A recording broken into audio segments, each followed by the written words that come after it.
Arrangement, combination means choice, right. आपके पास, सबके पास roll number है, अभी आप कैसे बैठे हो? As per your choice.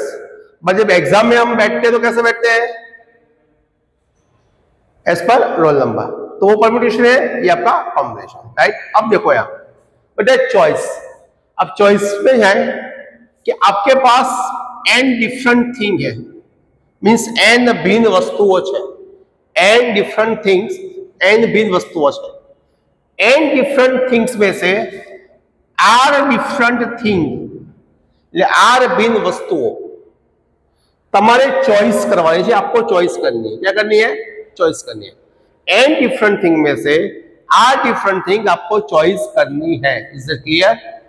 जिसको हम बोलते हैं कॉम्बिनेशन। क्या बोलते हैं इसको? कॉम्बिनेशन। क्या बोलते हैं? कॉम्बिनेशन। समझ में आ रहा है? ओके। तो ये कॉम्बिनेशन है ना, वो आर डिफरेंट विषय होते हैं, अलग अलग विषय होते हैं, आर भिन्न रीते करी शकाय, राइट। यस और नो? तो कितने टाइप से वो हम चॉइस कर सकते हैं, कितने टाइप से या कितने वे से हम चॉइस कर सकते हैं, इसको बोलते हैं कॉम्बिनेशन। समझ में आ रहा है? ओके। अब देखो यहाँ तो इसका सिंबल क्या है? सबसे पहले तो सिंबल की बात करते हैं बेटा। तो इसका जो सिंबल है ना हमारा, इसका सिंबल कॉम्बिनेशन का वो है एनसीआर और एनसीआर, दोनों में से किसी भी एक का आप यूज कर सकते हो। Is that clear? एनसीआर और एनसीआर। चलो, ये एनसीआर की फॉर्मूला क्या है, उसकी फॉर्मूला क्या है? तो उसकी फॉर्मूला बहुत सिंपल है।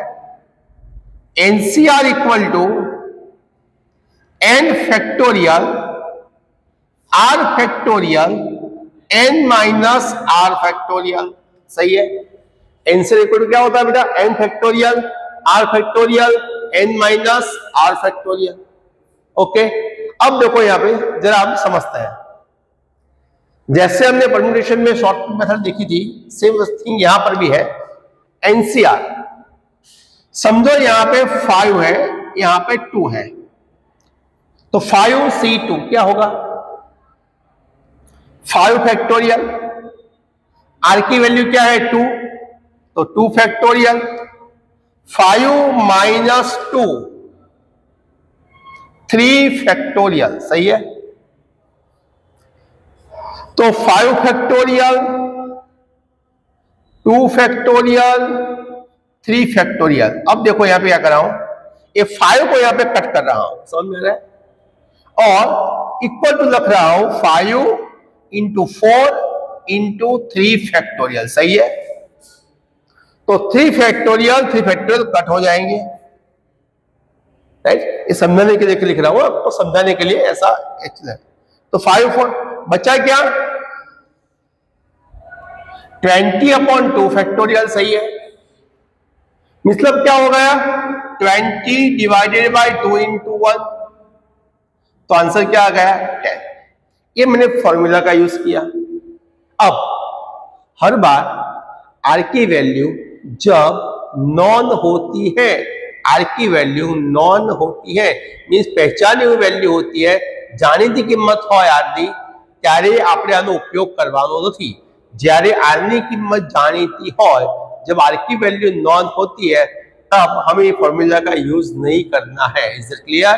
तो क्या करना है? Alternate method. चलिए 5C2, यहां क्या है? 2, तो 5 को 2 टाइम्स लिख दो, 5 इंटू 4, और जो यहां पे होता है ना 2, तो इसको 2 मल्टीप्लाई 1। अच्छा, ऐसा मत समझना सर बीच में लाइन करना भूल गए, ऐसा नहीं है, ये नहीं है। आप कोई बोले सर आप लाइन भूल गए, इसलिए भूले। ओके, 5C4 समझ में आया? 5 4 20/2 कितना आ गया? 10 आ गया। समझ में आया? तो हर बार इसका यूज करने की जरूरत नहीं है, समझो। सेम थिंग अगर हम लेते हैं बेटा कि भाई 6C3 है, तो क्या करना है? 6 5 4 3 है, तो 3 चल जाना है, 6 5 4 3 से स्टार्ट करके 1 था। हर बार यही होगा। 6 6 गया, आंसर क्या आ गया? 20। बोलो सही है? तो ये आंसर की फॉर्मूला है। ओके, यहां पर भी सेम रूल्स है, r इक्वल टू n हो सकता है, r इक्वल टू n हो सकता है, प्रॉब्लम नहीं है, maximum value r equal to n हो सकती है भाई, बट r की वैल्यू n से बड़ी कभी भी नहीं हो सकती। माइंड में क्लियर करना, इज इट क्लियर? r की वैल्यू n से कभी बड़ी नहीं हो सकती, मींस n से n तक हो सकता है, राइट, या इससे कम हो सकता है, बट आप यहाँ पे 5 है और यहाँ पे 6 कभी नहीं आएगा। समझ में आ रहा है? पक्का? ओके, चलो अब दूसरी बात, पॉइंट नंबर 2। बेटा पॉइंट नंबर 2 क्या है हमारे पास, समझो यहाँ पे, ये मेरी फॉर्मूला है NCR equal to n factorial upon क्या है मेरे पास, r factorial into n minus r factorial. याद रखना 1 बाय 1 स्टेप, राइट। पॉइंट 2 में पहला पॉइंट लिखते हूं, अगर r इक्वल टू n है तो क्या हो जाएगा, r इक्वल टू n। चलो तो यहां पे होता है NCN, क्या होता है भाई, NCN।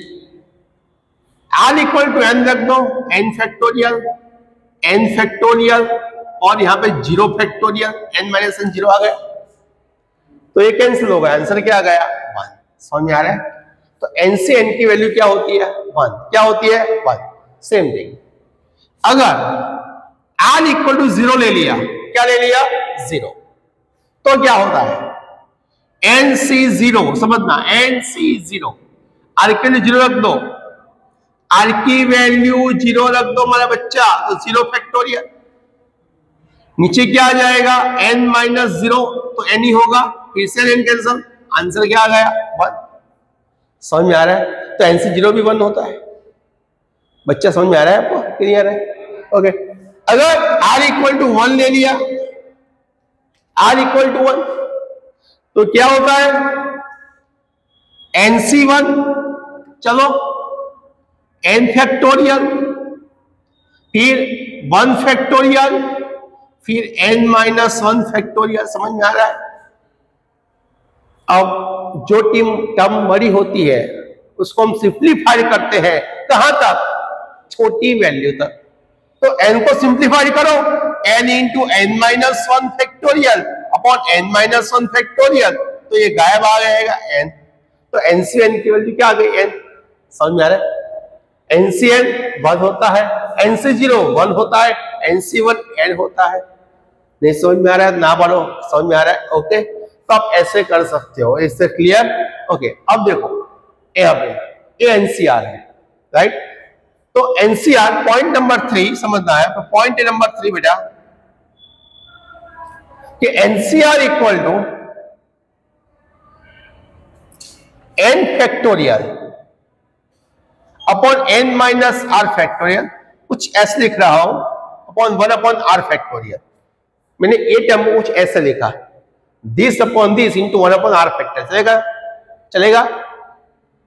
तो ये क्या है आपका NPR, क्या है, NPR। तो एक और फॉर्मूला प्रिपेयर हो गई, NPR अपॉन r फैक्टोरियल, वो सही है।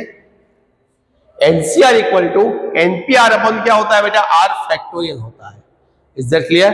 ओके, इतना लिख दो, बाकी फॉर्मूला लिखते हैं।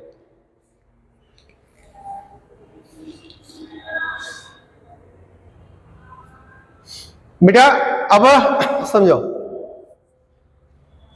Next formula,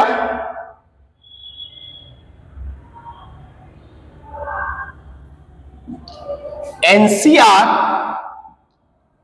equal to NC n minus r होता है। याद रखो बेटा, NC इक्वल क्या होता है, NC n minus r। Okay, समझना है हमें। लेफ्ट हैंड साइड है NCR, सही है। क्या होगा, n factorial, r factorial, n minus r factorial. Done, done, okay. चल अब राइट हैंड साइड ले लो, NC n माइनस r क्या होता है, n factorial, n minus r factorial, n minus n plus r factorial. सही है ना? इधर पे माइनस को करता हूं, n minus n minus minus plus हो जाएगा। क्या आ गया, n factorial n minus R factorial into R factorial, check करो दोनों सेम है ना। तो एनसीआर इक्वल टू क्या होता है, एनसी एन माइनस आर। अब आपको लगेगा इसका यूज कहां पे होगा, अनुपयोग क्या था, इसका यूज कहां पे होगा, सिंपल है यार, समझो।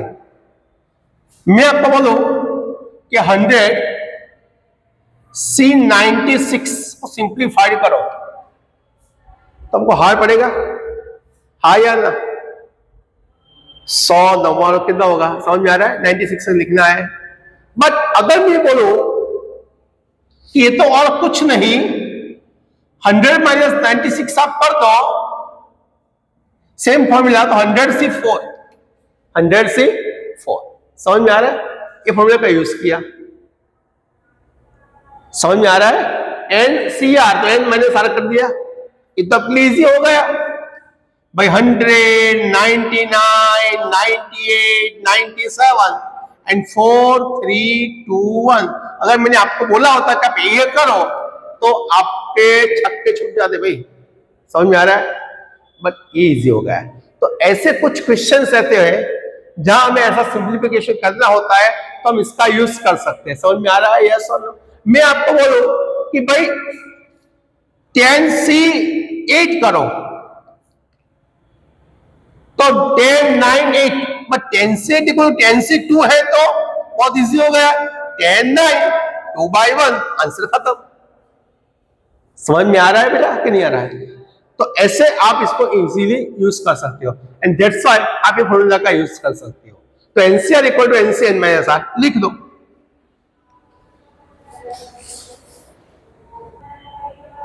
भाई एक और फॉर्मूला है, NCR plus NC N minus R equal to N plus 1 C R, right. ये फॉर्मूला सेम है, देखो जरा ऑब्जर्व करो, प्रूफ की जरूरत नहीं है, बस याद करो जो दोनों पे एन कैसा है, सेम। यहां पे क्या है, एक आर है, दूसरा क्या है, एन माइनस आर। तो आंसर में क्या आता है, यहां पे एक एन बढ़ जाता है और ये दोनों में से जो बड़ी वैल्यू है वो यहाँ पे और आती है, NCR minus 1, sorry NCR minus 1। यहाँ पे जो बड़ी वैल्यू है यहाँ पे आंसर में आती है, समझ में आ रहा है। तो NCR plus NCR minus 1 equal to N plus 1 CR. देखो यहाँ पे एन बढ़ गया, यहाँ एन प्लस 1, ये दोनों बड़ी वैल्यू यहाँ आंसर में आएगी, समझो। एग्जाम्पल, ये 5C3 है, ये 5C2 है, तो आंसर क्या आएगा, 6C3। समझ में आया, 5 में बढ़ गया, ये दोनों बड़ी वैल्यू क्या है, 6C3। आपको चेक करना है तो कर लो, चलो कर ही लेते हैं, चलो 5C3 5 4 3 सही है, 3 2 1, चलो प्लस 5 4 2 into 1, चलो यहां पे 6 5 4, यहां 3 2 1, तो चेक करते हैं, 3 3 कैंसल, राइट, 2 2 कैंसल, ये 2 2 कैंसल, समझ में आ रहा है। ओके, बचा गया यहाँ पे 5 प्लस 20, सही है, चेक कर लो, हाँ या ना। 5 ये 2 कैंसल, सॉरी मैं गलती कर दी, यहाँ पे 4 तो 2 आएगा, तो यहाँ पे 10, ओके, और यहाँ पे चला जाएगा तो यहाँ पे 10 आ जाएगा, समझ में आ रहा है। ओके, अब देखो यहाँ पे ये 3 2 6 कैंसल, क्या आ गया, 20 आ गया, समझ में आ रहा है, यस और नो। तो आप ऐसे कर सकते हैं। तो इसका मतलब है एनसीआर प्लस एनसीआर माइनस क्या होता है, N plus 1 CR. Okay, same thing, ऐसे 6C3 है, 6C1 है, तो आंसर आएगा 7C3। मुझे समझ में आ रहा है, यस और नो। तो आप ऐसे कोई भी क्वेश्चन सॉल्व कर सकते हो। तो ये भी फॉर्मूला इंपॉर्टेंट, बस इतनी फॉर्मूला है कॉम्बिनेशन में, इससे फॉर्मूला नहीं है हमारे पास। Okay, please note down.